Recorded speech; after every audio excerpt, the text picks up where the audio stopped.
ত্রিপুরা সরকারের সমবায় দপ্তর উদ্যোগে সারা দেশের সঙ্গে আমরা সমবায় সপ্তাহ উদযাপন করছি।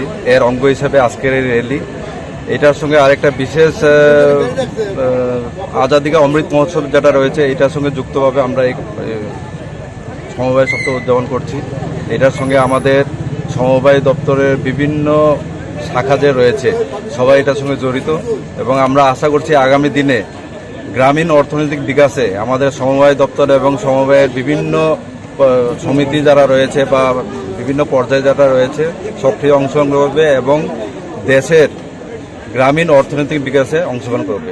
সবাইকে ধন্যবাদ। স্যার, রাজ্যে কতটি সমবায় কোঅপারেটিভ সংস্থা রয়েছে? এখন আমাদের একটি বলতে 268টা রয়েছে, ল্যান্স রয়েছে। কতজন তার সঙ্গে জড়িত রয়েছে? প্রায় 3,700। ধন্যবাদ।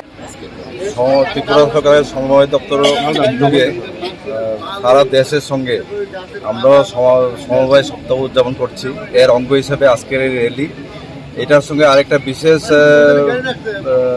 আজাদি কা অমৃত মহোৎসব যেটা রয়েছে, এটার সঙ্গে যুক্তভাবে আমরা এই সমবায় সপ্তাহ উদযাপন করছি। এটার সঙ্গে আমাদের সমবায় দপ্তরের বিভিন্ন শাখা যে রয়েছে সবাই এটার সঙ্গে জড়িত, এবং আমরা আশা করছি আগামী দিনে গ্রামীণ অর্থনৈতিক বিকাশে আমাদের সমবায় দপ্তর এবং সমবায়ের বিভিন্ন সমিতি যারা রয়েছে বা বিভিন্ন পর্যায়ে যারা রয়েছে সক্রিয় অংশগ্রহণ করবে এবং দেশের গ্রামীণ অর্থনৈতিক বিকাশে অংশগ্রহণ করবে। সবাইকে ধন্যবাদ। স্যার, রাজ্যে কতটি সমবায় কোঅপারেটিভ সংস্থা রয়েছে? এখন আমাদের একটি বলতে 268টা রয়েছে, ল্যান্স রয়েছে। কতজন তার সঙ্গে জড়িত রয়েছে? প্রায় 3,700।